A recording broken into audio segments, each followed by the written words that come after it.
एक कृष्णदास नाम के बहुत भक्त हुए हमारे व्रज में। एक सिद्ध श्री कृष्णदास थे, सिद्ध कृष्णदास। सिद्ध कृष्णदास बाबा ये बहुत कम अवस्था में 14-15 वर्ष की अवस्था में वृंदावन आ गए और वृंदावन आकर के इन्होंने संत महात्मा साधुओं से बस थोड़ी नाम दीक्षा ले ली और यमुना जी के तट पर बैठ करके भजन करने लगे। लेकिन इनका मन नहीं लगा। क्यों? दर्शन करने की बड़ी इच्छा होती थी और उस समय वृंदावन में गोविंद देव जी प्रकट हुए थे, पर मुगलों के आक्रमण के कारण गोविंद देव जी जयपुर चले गए थे। बहुत ध्यान से सुनना। तो श्री सिद्ध कृष्णदास बाबा 15-16 वर्ष की अवस्था में इन्होंने कहा गोविंद देव जी नहीं है यहाँ पर, मैं क्या करूं? तो ये भी जयपुर चले गए और जयपुर जाकर के वहीं गोविंद देव जी के मंदिर में जाके पुजारी जी से कहा मुझे कुछ सेवा दे दो, मैं बस दर्शन करूंगा, भजन करूंगा, सेवा करूंगा। ऐसे ही पूरा जीवन व्यतीत करना है। 15 साल का बालक। तो पुजारी जी ने इनको एक सेवा दे दी। मंदिर में ये सेवा करते, दर्शन करते, प्रसाद पाते और भजन करते। बस यही इनका काम। बहुत ध्यान से सुनिएगा बंधु। 15 वर्ष 16 वर्ष की अवस्था में गोविंद देव जी मंदिर गए, केवल प्रसाद, दर्शन और भजन यही करते, कहीं बाहर भी नहीं जाते मंदिर से। 10 वर्ष हो गए। जब इनकी अवस्था हुई 26 वर्ष की, तो 26 वर्ष की अवस्था में धीरे धीरे इनको क्रोध आने लगा। और शास्त्र आज्ञा करते हैं कि क्रोध प्रकट रूप है किसका? काम का। यदि किसी व्यक्ति को भयंकर क्रोध आ रहा है तो इसका मतलब है कि उसके अंदर काम भी है। काम कई बार प्रकट नहीं होता और हमारे भारत की तो परंपरा भी ऐसी है कि काम छुपाते हैं लोग, लेकिन काम अपना दूसरा रूप दिखा देता है। क्रोध छोटी छोटी बात पर गुस्सा आ जाता है, दांत कसकसाने लगते हैं, चिल्लाने लगते हैं, गालियां देने लगते हैं, मारपीट तक उतर आते हैं, छोटी छोटी बात पर तबाही मचा देते हैं। इसका मतलब है वो व्यक्ति के अंदर काम भी बहुत है। तो जब इनके अंदर क्रोध प्रकट होने लगा, अब मंदिर में दर्शनार्थी आते, उनसे लड़ लेते, कभी चिल्ला देते, कभी गुस्सा करते। फिर ये अपने आप सोचते मुझे इतना क्रोध क्यों आ रहा है। एक रात्रि तो ऐसा हुआ कि इनको काम का अनुभव भी हो गया। दूसरे दिन सुबह उठकर के इतनी चिंता में पड़ गए कि मैं पिछले 10 वर्ष से गोविंद देव जी की शीत प्रसादी पाता हूं, एकादशी व्रत करता हूं, केवल दर्शन करता हूं, मंदिर में सेवा करता हूं, फिर मुझ में काम और क्रोध क्यों प्रकट हो रहे हैं? बहुत ध्यान से सुनने वाली बात है। मैंने एक दिन भी किसी व्यक्ति के हाथ का कुछ नहीं पाया, बाहर कभी मैं गया नहीं, किसी को नजर उठा के देखता नहीं, गोविंद देव जी का प्रसाद पाता हूं, भजन करता हूं, दर्शन करता हूं, फिर मुझ में काम क्यों आ रहा है, क्रोध क्यों आ रहा है? तब इन्होंने कई महापुरुषों से पूछा, लेकिन कोई भी उत्तर नहीं दे पाया। तब इनको एक विद्वान ने कहा कि आप कामवन जाओ और वहां जय कृष्णदास बाबा विराजते हैं, उनसे जाके इसका समाधान पूछो। तो व्रजमंडल के राजस्थान क्षेत्र में कामवन वे आए और वहां आकर के बाबा को अपनी स्थिति बताई कि बाबा 10 साल से गोविंद देव जी की प्रसादी पा रहा हूं, गोविंद देव जी के चरणों में रहता हूं, मंदिर का मार्जन करता हूं, एक बार भी बाहर नहीं जाता कुछ, फिर मेरे अंदर काम क्रोध क्यों आया, मुझे बताइए। तो बाबा हंसकर के कितना सुंदर उत्तर देते हैं। बोले गोविंद देव जी के चरणों में केवल 10 वर्ष निकाले हैं, पर काम वासना में तो अनेक जन्म निकाले हैं। इससे पूर्व जन्म में तुम क्या थे तुम्हें नहीं पता, लेकिन जो भी थे उसमें काम वासना होती ही है। आहार निद्रा भय मैथुनम च, ये आहार भोजन, निद्रा नींद, भय डर और मैथुन यानी कि वही सब विषय भोग, ये सबके जीवन में होता है।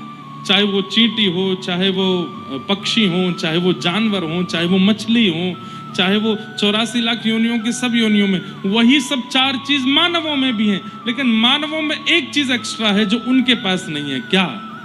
भगवत भजन करने की सामर्थ्य, भगवत प्राप्त करने की सामर्थ्य। आहार हम भी पाते हैं, वे भी पाते हैं, निद्रा हमें भी आती है, उनको भी आती है, भय हमको भी लगता है, उनको भी लगता है, परिवार का वर्धन हम भी करते हैं, वो भी करते हैं, लेकिन वो भगवत प्राप्ति नहीं कर सकते, हम कर सकते हैं। केवल एक चीज हमको जानवरों से अलग बनाती है, क्या? कि हम सत्संग कर सकते हैं। तो जय कृष्ण दास बाबा ने सिद्ध कृष्ण दास बाबा को समझाया कि 10 वर्ष गोविंद देव जी की शरण में हुए हैं, पर अनेकों पूर्व से पूर्व जन्म तो काम क्रोध में निकले हैं ना, वो काम कैसे चला जाएगा इतने आसानी से? तब उदाहरण के रूप में उन्होंने एक बात कही कि कोई हरे भरे वृक्ष के पेड़ को काट करके और उसको पानी में डाल दिया जाए और फिर उसके बाद चूल्हे में लगा दिया जाए, आग लगेगी? नहीं लग सकती। एक तो हरा भरा वृक्ष, ऊपर से पानी में धर दिया गया तो गीला हो गया, अब उसमें अग्नि कैसे आ सकती? लेकिन उसी वृक्ष को सुखा दिया जाए, पानी का स्पर्श ना होना दिया जाए और उसके बाद चूल्हे में लगाया जाए तो अग्नि पकड़ लेती है। ठीक वैसे हम जैसे ही भक्ति में प्रवेश होते हैं उस समय गीले वृक्ष के समान हैं। कितनी भी भक्ति की लौ जलाई जाए, जलने वाले नहीं है हम। तब क्या किया जाए? बोले एकादशी व्रत निष्ठा से करते हुए खूब सत्संग करो, खूब कथाएं सुनो, कथाएं सुन करके गिरिराज जी की परिक्रमा, वृंदावन की परिक्रमा, तीर्थ यात्राएं, ऐसे करते करते अपने उस आत्मा को सुखाओ। उसके अंदर जितने भी वो तरल पदार्थ हैं उनको सुखाइए। सत्संग करते करते करते करते एक दिन आएगा वो सूख जाएगा और उसके बाद भक्ति की लौ जब लगाई जाएगी तो वो प्रज्वलित हो जाएगा। तो बाबा गोविंद देव जी के चरणों में तुम चले तो गए, पर अभी तुमने अंतस्थ की वासनाओं को सुखाया नहीं है। बोले कैसे सुखाऊं? बोले खूब सत्संग करो, खूब कथाएं सुना करो, महापुरुषों की वाणी सुना करो, और केवल सुनना नहीं, सुनते ही पालन किया करो। ये बालक जो उठ उठ के जा रहे हैं, इनसे हमारी प्रार्थना अब पीछे ही बैठना आओ तो, क्योंकि सबको कथा सुनने में विक्षेप होता है और अब कोई उठना नहीं, जो उठेगा उसको बगल वाले की कसम है।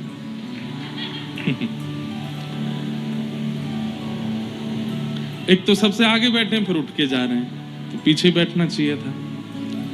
क्या बता रहा था मैं? क्या बता रहा था? कहां था? हाँ, सत्संग करके तन को सुखाओ। तब उन बाबा ने खूब सत्संग किया और सत्संग करते करते करते करते करते ब्रजमंडल में ही एक गांव में रहने लगे। और उन्होंने अपना नियम कैसे बना लिया? भिक्षा में आटा मांग करके लाते और नीम के पत्ते तोड़ते, आटा में यमुना जल मिलाते और नीम के पत्ते सिलवट्टा पर घिस करके उसकी चटनी बनाते और आटे की लोई बना करके उसको अग्नि में आंच में थोड़ा भून करके और फिर उसमें नीम की चटनी डाल के खाते। खा सकते हो? और ऐसा उन्होंने 35 वर्ष तक किया। 35 वर्ष तक ऐसे पा करके रहते और एकादशी के दिन कुछ भी नहीं पाते। इतना कठोर व्रत किया, इतने कठोर नियम में रहे और केवल कथा सुनते। तब 35 वर्ष बाद जाकर के उनके अंतस्थ की जितनी भी विषय वासनाएं आदि थी वो सब नष्ट हुई।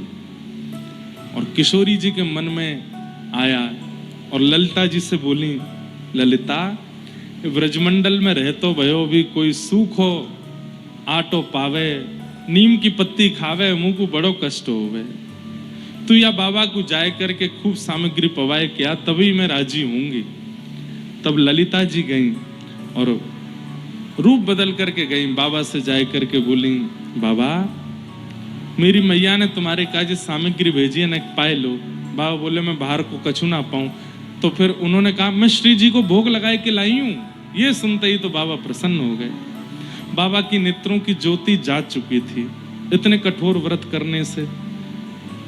ललिता जी बोली, बाबा तुम्हें दिखाना है? बोले ना। बोले मैं अपने घर में काजल बनाऊं, लगा दूं आंखन में? बोले लगाए दो। जैसी आंखन में लगाई, बोले खोलो। खोल करके देखा तो आपको स्पष्ट दिखने लगा, लेकिन ललिता जी अंतर ध्यान हो गए। तब आप बहुत रोए, समझ गए कि किशोरी जी कृपा कर रही हैं, पर आ क्यों नहीं रही हैं सामने। तब कालांतर में आगे फिर लंबा चरित्र है उनका, फिर यही गोवर्धन में मानसी गंगा में रहे, और फिर वहां जाकर के समय आने पर इनको किशोरी जी का अनुभव हुआ। सोचो, इन कथाओं को सुनकर के मुझे कभी कभी लगता है कि हमें मिलेंगे श्री जी, हमें मिलेंगे ठाकुर जी, हम पर कृपा करेंगे कभी ठाकुर जी। हमारे अंदर तो सब है। भजन करके नष्ट करना भी हो तो भजन भी कौन सा हम अच्छे से करते हैं, नाम जप भी कौन सा अच्छे से करते हैं। मैंने खुद पे अनुभव किया। अभी हम दत्त धाम में थे, महाराज जी ने नियम दिया 5000 मंत्र रोज करने हैं। करता था तो करते करते कभी कभी झपकी आ जाती, तो फिर अपने आप को उठाते, आंखों पे पानी डालता, फिर करता। झपकी क्यों आ रही है? क्योंकि अभी मिलन की उतनी उत्कंठा नहीं है, इसलिए झपकी आ रही है। मन में खुद पे विचार होता था। फिर करते करते करते करते कभी कभी माला हाथ से छूट जाती थी। तो नियम तो ऐसा है कि हाथ से माला छूट जाए तो फिर दोबारा से शुरू करो, पर हम इतने चतुर, मैं अपनी ही बात बता रहा हूं, किसी और की नहीं। हम नीचे से यूं करते, वहीं से जहां यहीं से पकड़ लूं, पकड़ के कर लूं, अब दोबारा से शुरू से करना पड़ेगा। हमको इतना भार क्यों लग रहा है? क्योंकि अभी मिलन की उत्कंठा नहीं बढ़ी। ये खुद चिंतन में आया, और उस दिन हमने गोदावरी जी से प्रार्थना करके कहा कि ऐसे ऐसे अगर मन में भाव हैं तो मैं जप ही नहीं करूंगा। मेरे को निद्रा की इच्छा हुई क्यों, या मेरे हाथ से माला छूटी तो मैंने ऐसा क्यों नहीं सोचा कि मैं शुरू से करूं, बीच से क्यों? ये उत्कंठा क्यों नहीं आ रही? इतनी कथा गाने के बाद भी उत्कंठा नहीं आ रही, इतनी लाल जी की सेवा करने के बाद भी उत्कंठा नहीं आ रही, इतना वृंदावन में रहने के बाद। वृंदावन आप लोग तो चलो 7 दिन के लिए हम आए तो राधा राधा बोल रहे हो, वृंदावन बोल रहे हो। हम तो, हमारा तो काम ही यही है, दिन रात कोई मिलने भी आता है तो राधे राधे बोलता है। दिन रात किशोरी जी का नाम गाते हैं, वृंदावन का नाम गाते हैं, जगह जगह कथाएं करते हैं, वृंदावन का यश गाते हैं, लाल जी की, फिर भी मन में वो उत्कंठा क्यों नहीं आ रही? तब ये चरित्र पढ़ा और उस चरित्र से लगा कि अभी तो बहुत सुखाना है, अंदर वो तरल पदार्थ है जो अग्नि को पकड़ नहीं पा रहा है भक्ति की। और वो तरल पदार्थ कैसे जाएगा? खूब सत्संग करके जाएगा। और सत्संग करने का मतलब बैठ के सुनना नहीं, सुनते ही पालन करना। तो हमने नियम क्या बनाया? अभी गृहस्थाश्रम में है, परिवार में है, इतने ज्यादा नियम तो नहीं ले सकते, पर जो भी कथा भक्तमाल जी की, भागवत जी की, मानस जी की पढ़ते हैं, उसमें से जो पालन हो सकती है उसी समय पालन होनी चाहिए, उसी समय लगनी चाहिए, उसी समय से करनी है। धीरे धीरे धीरे धीरे कई अवगुण थे, सबको धीरे धीरे छोड़ते जा रहे हैं, सब धीरे धीरे शांत करते जा रहे हैं। अभी बताने वाली बात नहीं, हमारे दत्त धाम वाले महाराज जी ने इतना बड़ा फोन गिफ्ट किया हमको, कीपैड वाला इतना बड़ा है वो। हमने निर्णय कर लिया है कि कुछ दिन बाद हम एंड्रॉयड फोन ही बंद कर देंगे, वही चलाएंगे कीपैड वाला। इतना बढ़िया प्यारा सा फोन है, छोटा सा, उसमें फेसबुक वगैरह कुछ नहीं चलता। लेकिन धीरे धीरे करो, पर करो जरूर। हम धीरे धीरे कर रहे हैं क्या? विषयों की तरफ भाग रहे हैं। धीरे धीरे उनसे बच के आगे निकलो। गृहस्थ आश्रम में भी हैं तो गृहस्थ आश्रम का निर्वहन भी इस भाव से करो कि यह वंश भी आगे बढ़े, तो भगवत भक्तों से ही बढ़े। हमारे घर में धन कमाने वाला या ऐश्वर्य कमाने वाला बालक हो, हे श्री जी आपकी कृपा से, लेकिन उससे भी ज्यादा आपके नाम को कमाने वाला, आपके यश को कमाने वाला बालक हो, ऐसी भावना। तो थोड़ा थोड़ा सुखाई है अंदर से। ये अभी गीला है मन, इसलिए भक्ति की लौ इतनी जलाई जाती फिर भी नहीं जलता। ये प्रज्वलित हुई मीराबाई, आज तक प्रज्वलित हैं। प्रज्वलित हुए श्री सूरदास, आज तक प्रज्वलित हैं। प्रज्वलित हुए जनाभाई तुकाराम नामदेव, आज तक प्रज्वलित हैं। हम हो ही नहीं पा रहे हैं। क्यों? सत्संग नहीं है जीवन। वो सत्संग है भी, कथा सुनते भी हैं। आज पूज्य प्रेमानंद जी महाराज को कितने लोग सुनते हैं? हजारों लोग सुनते हैं, पर उनकी सब सुनते हैं पर मानता कोई नहीं है। करते वही हैं जो मन चाहता है, करते वही हैं जो बुद्धि चाहती है। मतलब क्या है, हम लोगों की स्थिति ऐसी होगी, कैप्चर तो कर रहे हैं पर लागू नहीं कर रहे हैं, लागू नहीं कर रहे हैं। और ऐसे ऐसे लोगों को आपने देखा है जो इकट्ठा करते जाते हैं, बस इकट्ठा ही करते जाते हैं, लगाते कहीं नहीं है। ऐसे लोगों को ही लोभी कहा जाता है, जो इकट्ठा तो बहुत करते हैं पर उसका प्रयोग नहीं करते, उसको लगाते नहीं है।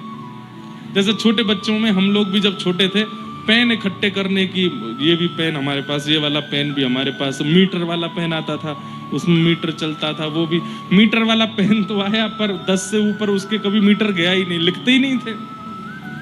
तो संग्रह करने की स्थिति तो हमारी बन गई है पर प्रयोग करने की स्थिति हमारी नहीं बन पा रही, इसलिए भगवत दर्शन हो नहीं पा रहा है। यदि लालसा है, अगर उनसे मिलने की दिल में तमन्ना, अगर उनसे मिलने की दिल में तमन्ना, दिल में तमन्ना, अगर उनसे मिलने की दिल में तमन्ना, करो शुद्ध अंतः करण धीरे धीरे, जो करते रहो भजन धीरे धीरे, तो मिल जाएगा राधा रमण धीरे धीरे। धीरे धीरे करो, कोई जल्दीबाजी नहीं है पर करो, अंतःकरण शुद्ध करने के प्रयास भी करते रहो। माधवदास जी का चरित्र आता है। श्री जगन्नाथ प्रभु के परम भक्त श्री माधवदास, आप 24 वर्ष की अवस्था में पहली बार जगन्नाथपुरी गए थे। 24 वर्ष की अवस्था में, पहले सदगृहस्थ थे, पत्नी बच्चे सब थे, पर बालक को जन्म देते देते पत्नी पधार गई। आप और ज्यादा परेशान हो गए कि अब इस बालक की रक्षा कौन करेगा। तभी आपने देखा एक वृक्ष के ऊपर से एक अंडा नीचे गिरा और आप देख रहे थे, और वो अंडा जैसे ही नीचे गिरा तो नीचे आकर के सूखे पत्तों के ढेर में गिरा और अंडे का कुछ भी नहीं बिगड़ा। तब माधवदास जी बोले, इस अंडे में विराजमान बालक, उसकी मां भी नहीं है इस वक्त यहाँ पे, पिता भी नहीं है, लेकिन उसका जीवन है, तो इतनी ऊंचाई से गिर के भी वो बच गया। हम कैसे कह सकते हैं कि किसी व्यक्ति की रक्षा हम करेंगे? सबकी रक्षा ठाकुर जी करते हैं। जिसका जितना जीवन है उतना वो जिएगा जिएगा जिएगा। अभी हम लोग दत्त धाम में जब गोदावरी में स्नान करते थे तो कहीं कहीं गोदावरी जी का जल बहुत गहरा, हम लोगों ने तैरना ही दत्त धाम में सीखा। अब तो इतना सीख गए हैं कि इतना तो आ गया है कि डूबेंगे नहीं। लेकिन जब वहां पे गुरुजी कभी कभी सिखाते थे तैरना, तो एक दो बालक हमारे ऐसे हैं, वो मास कथा में भी गए, हफ्ता कथा में भी गए, 15 दिन, फिर भी तैरना नहीं सीख पाए। तो उनको गुरुजी अंतिम दिन एक बात कह रहे थे, बोले भाई तू तैरने का प्रयास तो कर, हम लोग चारों तरफ हैं, गहराई है, नहीं डूबेगा, हम हैं ना बचाने को, तब भी नहीं डूब। तो फिर गुरुजी बोले भाई ये सोच के तैर ले कि जब आनी होगी तो आएगी, अगर मेरे प्राण अभी भी हैं तो मैं चाहे कितने गहरे में चले जाऊं फिर भी बच ही जाऊंगा। और ये बात सत्य है, जब मेरा अंत होना है तभी होगा, चाहे उससे पहले कुछ भी घटना घट जाए, कुछ नहीं हो सकता। तो माधवदास जी इस बात की चिंता में थे कि मेरी पत्नी मर गई, बालक की रक्षा कौन करेगा। तभी वो अंडा गिरा, गिर करके भी फूटा नहीं, पत्ते के ढेर में गिरा। तो माधवदास जी बोले कि इसकी माँ भी नहीं, पिता भी नहीं, फिर भी ये अंडा बच गया।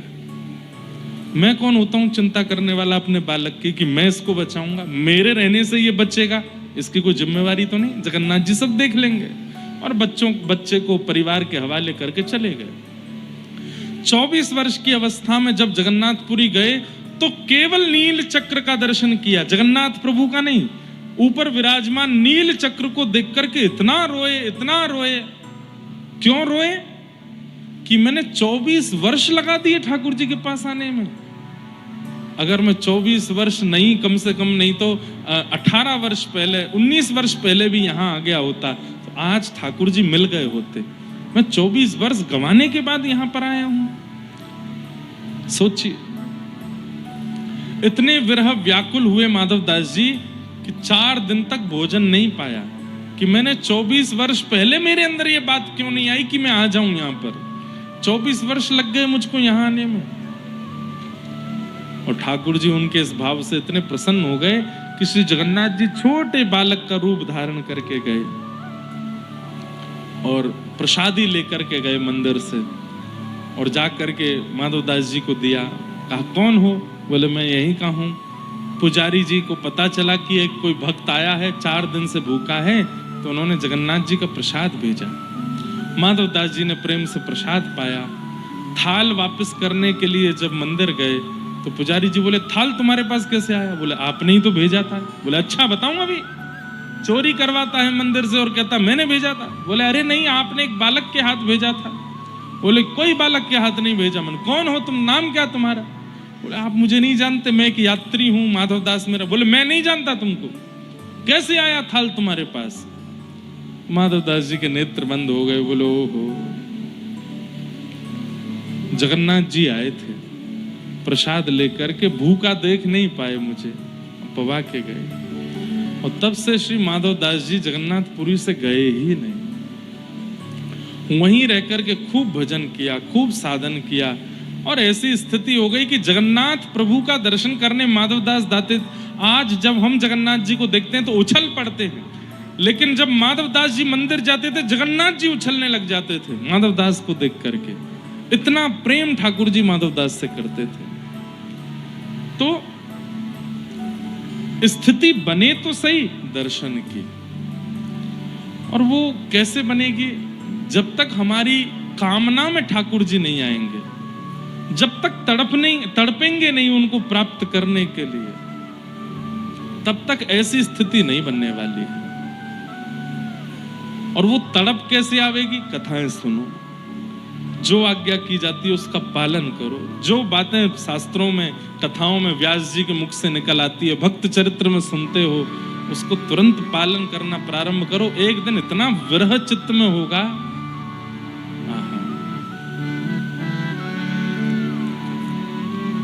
भक्तिमती मीराबाई का एक बहुत सुंदर पद है।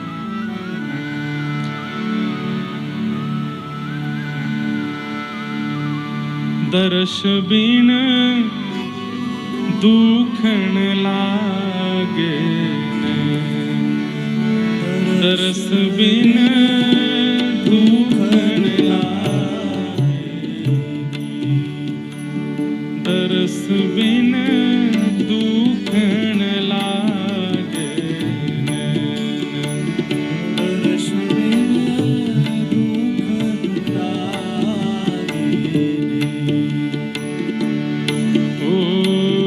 जब ते तुम बिछुड़े पिय मोह से, बिछुड़े पिय मोह से, एक पल आयो ना चैन,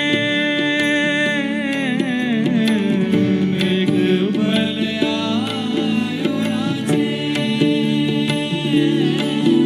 एक पल आयो ना चैन,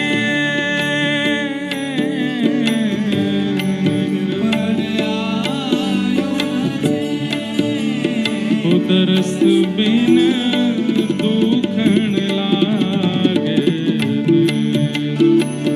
दर्श बिन दुखन लागे, दर्श बिन दुखन लागे, दर्श बिन दुखन लागे,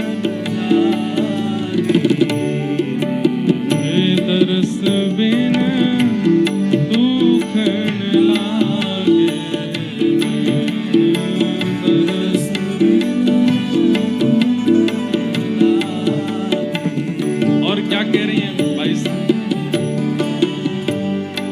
शब्द सुनत मेरी छतिया कांपे, शब्द सुनत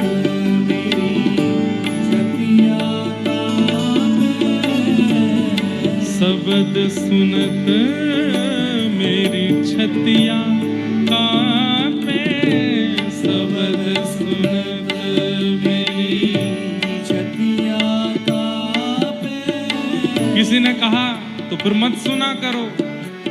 कृष्ण नाम सुनकर के, कथा सुनकर के हृदय यदि इतना तुम्हारा विचलित होता है तो मत सुना करो। ऐसी जगह जाके बैठ जाओ जहां कोई भगवान नाम ना गाया जाता हो। भाई साहब बोली कैसे रहूं, क्यों? मीठे लागे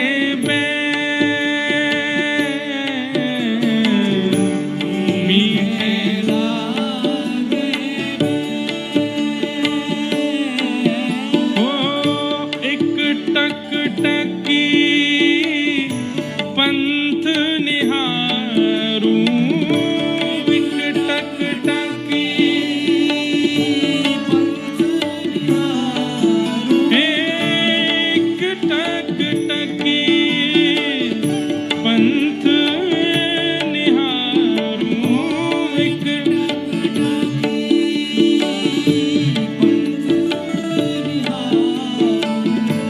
भाई क्षमा सी रैन तरस बिन दुखण लागे, नैन तरस बिन दुखण लागे। हाँ, ये पद होता है हमारे साथ। दर्शन किए बिना आंखों में दर्द होता है। कब होता है? कोई बहुत बढ़िया पिक्चर लगी हो, कोई ना दिखाने जा रहा हो, पिताजी से बोला, बहन से बोला, मित्रों से बोला दिखा लाओ हमको, नहीं बन पा रहा, तो फिर आंखों में दर्द होता है। कोई क्यों नहीं दिखा रहा है हमको? लेकिन भगवत दर्शन के लिए कभी दर्द नहीं होता।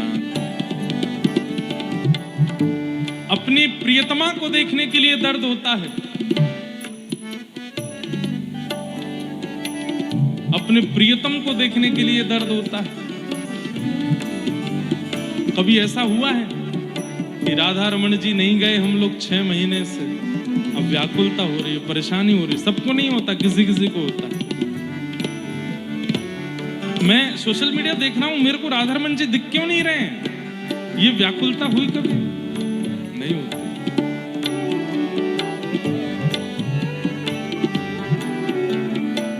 हमारे परिकर के एक भैया अभी आ रहे थे बंबई से मेरे साथ गाड़ी में, तो अपनी होने वाली प्रियतमा से बात करते आ रहे थे। उनको लगा महाराज जी सो गए हैं, पर मैं जाग रहा था। और ये गलती मेरी कि मैं जाग रहा था।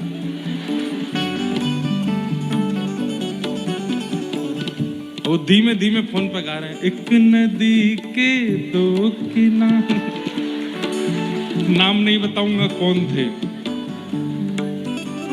और मैं एक आंख, मैंने कहा क्या कर रहे हो?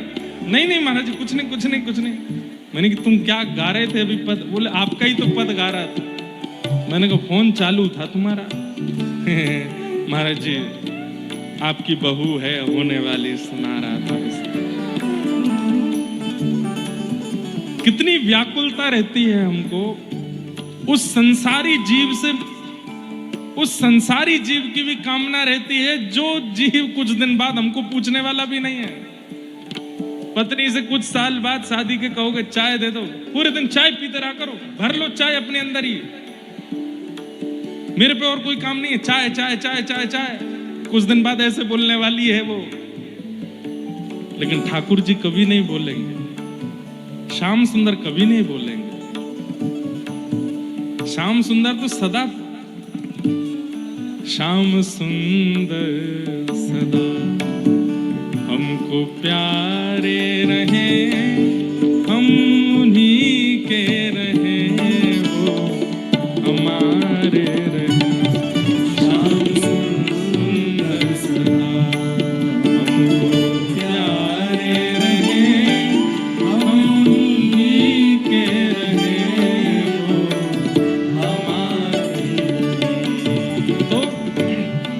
व्याकुलता जो मीराबाई के पद में आप सुन रहे हैं ना, कई लोगों को लगता है ये कैसे हो सकता है, ठाकुर जी के प्रति इतनी व्याकुलता तो आनी होती है। संसार के लोगों में जब हो सकती है, संसार की वस्तु में जब हो सकती है, तो ठाकुर जी में क्यों नहीं? ठाकुर जी जरूरत बने नहीं है इसलिए ठाकुर जी में नहीं होती, संसार जरूरत बन गया है इसलिए हो जाती है।